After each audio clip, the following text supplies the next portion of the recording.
Hello, my name is Christine DiCarlo, and I'm the Senior Manager of Media and Public Affairs with the American Association of Colleges of Osteopathic Medicine, or ACOM. This Black History Month, ACOM is interviewing Dr. Jennifer Caudle, a board-certified family medicine physician and Rowan Virtua School of Osteopathic Medicine Associate Family Medicine Professor. Dr. Caudle, we are very excited to speak with you today about your impressive background, talents, and passions, and how to advance diversity, equity, and inclusion in medical education. Thank you. Thanks so much for having me. Great. Thank you again. So our first question for you is, as a teacher, cellist, physician, media maven, and beauty queen, you are a true Renaissance woman. What's your secret to success? The first thing I would say is, I guess I don't know that I think of it as success. I definitely consider myself a work in progress.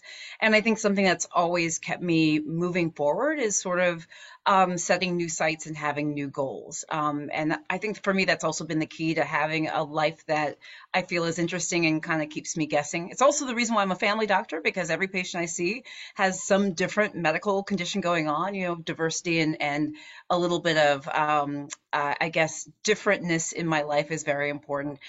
But I would also give a lot of credit to a supportive family. My parents, my brother, sister-in-law, my nieces, my close family, they're very, very supportive. Faith is very important to me as well. And, yeah, and I feel really grateful. Yeah, that's awesome. I mean, I think you're very successful and very inspiring. So thank you for taking the time to speak with us. Sure. So you mentioned why you chose family medicine, but did you always know that you wanted to be a doctor? And why did you choose DO? I thought that I wanted to become a doctor from when I was really young. So I grew up in the state of Iowa, and in Iowa, actually, my family's family doctor was an African American osteopathic physician.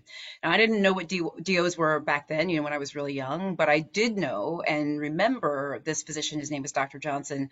May he rest in peace. He would come over to our house sometimes even in the middle of the night when my brother was having asthma attacks. He seemed almost like a savior. He'd come with his black medicine bag, and he just seemed to work magic. And he always was a support system for my family. He was a sense of comfort. Even when I was in college, I would call him with medical questions, things I was going through, and I'll never forget that. So growing up, he was a huge influence in my desire to become a physician. And obviously, I don't know if I mentioned this, but he's an African American physician. That obviously was very important to me too. And he was one of the people that really encouraged me to go into medicine. Now, I didn't always know I wanted to be a DO physician because I actually didn't know he was an osteopathic physician. He went to PCOM. And it was when I was applying to medical schools. I went to Princeton, and at that time, I was only told about MD schools. I remember I was literally at home filling out applications because I applied after graduating college. My mother was like, "Hey, are you going to apply to osteopathic schools?" And I was like, "What's an osteopath? What's osteopathic? Bone doctors? You know what everybody says, right?" And she was like, "Well, no, I don't think so. Dr. Johnson was an osteopathic doctor." And literally, I called ACOM. This was like 20 something years ago. Like, that was when the internet was very, very new, and I remember calling up ACOM and being like, who are you? What is this? And literally, my research and just learning, I fell in love, and I actually only applied to DO schools. I didn't apply to MD schools because I realized this is where I wanted to be, and it made sense for me. Oh, wow. That's a great story. Thank you for sharing. Thanks. Yeah, all true. So people can find you on every social media channel. Do you have a favorite follower interaction or campaign that you've worked on? Yeah, that's a great question because I am on pretty much every major platform. What's interesting is that I have different types of followers on different platforms, which is probably not surprising, right? I'm sure most people who are on multiple platforms see that as well. But on Facebook, I tend to have a lot of followers who seem to be the age of a lot of my patients, maybe between that 35 to 70, 75 age range. Whereas on Instagram, I actually have a lot of doctor and med school and pre-med followers. On TikTok, I seem to get a variety of everybody, all ages. YouTube, a little bit skews a little bit younger. Twitter tends to be my news crowd, right? So there's these different pockets of people, and what's nice about that, at least for me, is I can kind of I've sort of learned what to expect a bit from my followers in different places, and my audience also learning about what they want to hear about, and learning from my audience as well. So it's my followers always keep me, on my toes. Yeah, that's great. That's nice that you can a little bit know what to expect from each platform too. That's interesting. Yeah. So in addition to, everything we've mentioned before, your pretty extensive resume, you also do national lectures on opioid prescribing and national bullying, or childhood bullying, excuse me. What Yeah. inspired you to do this work? For years through the AOA, I was one of the physicians who gave this sort of standardized lecture on opioids throughout the country. That was really meaningful and valuable to me as someone who grew up in medicine at a time where I really saw major shifts. I mean, when I was a medical student into being an early resident, I literally saw like this climb in opioid use at the time when it was really, really coming up in the early 2000s, and then seeing this shift, right? Also, then sort of seeing the national crisis on addiction and opioids, and then seeing the shift in medicine, how we changed, even how asking about pain, we used to, we don't, how we interpreted things, just everything. So it was very valuable to me, sort of having been a part, or at least a witness to, and a participant perhaps in this crazy shift. And I hate to use the word, I don't mean to use the word crazy. I'm trying to stop myself from using that because it's not what I mean, but just it was dramatic. It was just a very dramatic time. In terms of bullying is something that I actually started talking about around the time when I was Miss Iowa and competing in the Miss America pageant. What happened was when I was like maybe a second or third year medical student, this was maybe 3 years after or 4 years after my Miss Iowa reign. The current Miss America that year, when I was in med school, her platform was bullying. And there was a school in Williamstown, New Jersey. I went to UMDNJ-SOM, which is now Rowan, in New Jersey. A school nearby, an elementary school close to our med school, was trying to get Miss America to come speak, but they couldn't afford her. And they heard through the grapevine that there was this Miss Has-Been, Miss something something from some year, and would I be able to come and speak, because they weren't able to get Miss America? And I was like, wow, I don't really talk about bullying, but I did a lot of research. I put together a presentation for elementary school kids, and that became the first of hundreds of sort of what we call, like, I remember when I was in elementary school, you'd sit in the cafeteria or the cafetorium or the auditorium or whatever, and you'd have a speaker come, and that was me.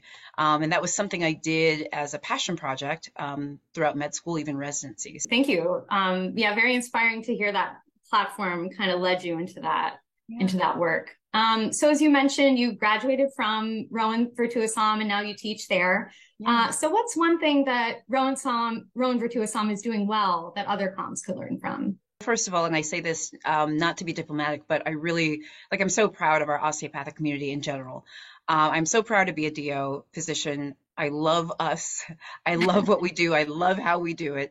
And, there are so many amazing schools doing amazing things. And I really can only speak from, what I know from Rowan, which is Rowan now Rowan Virtua, which is the only osteopathic institution I've been at. But there's a number of things. I feel like what's the word? My attendings that I had there, who are now, many of them, my colleagues in the family medicine department, these are people who helped me become who I am.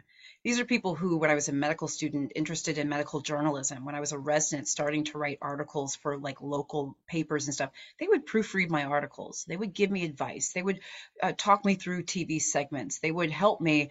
They guided me. They encouraged me. They never discouraged my dreams as unconventional and unusual, certainly at that time, as they probably seemed. And I am forever indebted to my mentors, my colleagues, people there. And that's one thing it's kept me coming back, so to speak, and it's one of the reasons why I'll never leave. A place, a person, a family, a group that allows you to be who you are is a gift. It's a gift from above. It's like, what else could you ask for? And that's been my personal experience. Aside from, obviously getting an amazing education, and we're in the state of New Jersey. There's a lot of diversity. There are a lot of initiatives that we are doing, which again, I think that's all osteopathic schools, right? I know that every osteopathic school in this country are doing things like that and have those claims to fame. But my personal experience of just feeling like I've been supported in a way that is beyond my wildest dreams, that's personally what is amazing for me. Yeah, that's fantastic to hear. And yes, I know all of our comms are doing the same to support everyone. Yeah. So love that. Thank you again for helping ACOM celebrate and honor Black History Month. We're just curious if you have any plans, like how you plan to celebrate Black History Month this year. Well, I'd like to think I celebrate Black History Month every month as a black woman. But no, I'll tell you, a couple of things I'm doing on social media is I've created like little vignettes highlighting Black pioneers in medicine, science, and sometimes not medicine and science, talking about the accolades and attributes of Black just pioneers that have come before me, or even are my contemporaries. It's inspiring to me to hear about the amazing things that other Black physicians are doing, and I hope to educate others. So our last question for you is, what advice would you share with students from the Black community who might be interested in pursuing medicine? So one thing I would say is, don't be discouraged, and don't be turned away. If medicine is your passion, and this is for pre-med students, I guess, and I'll give some advice to med students too, but I guess pre-med, I'm talking about pre-med, pursue what you believe in and keep going and keep trying, and you're enough. In terms of medical students, I mean, maybe the thought is the same. There were times in medical school where I felt like, oh my gosh, times in residency, but this is where I say, stay the course, reach out for help and assistance. And again, this advice actually could be and is really for everyone. Reach out to mentors, reach out to people who are above you, below you, that are good for you, that help support you, develop a support system. Talk about how you're feeling. Something that I'm really grateful for as years have gone by in general is this larger conversation we have about mental health in the media, in the news, in life. And thank God for that. You don't have to suffer in silence if suffering is something that you're experiencing. Utilize tools that we have and know that you're needed. We need you. So keep going, and you'll get there. Just a few things. Yeah, thank you so much, Dr. Caudill. I can't tell you how much we appreciate your help honoring, celebrating Black History Month. Really thoughtful answers, great advice. Your time is very valuable and very appreciated. So thank you. Well, thank you. And thanks for doing the series. It's awesome. Thank you. Awesome.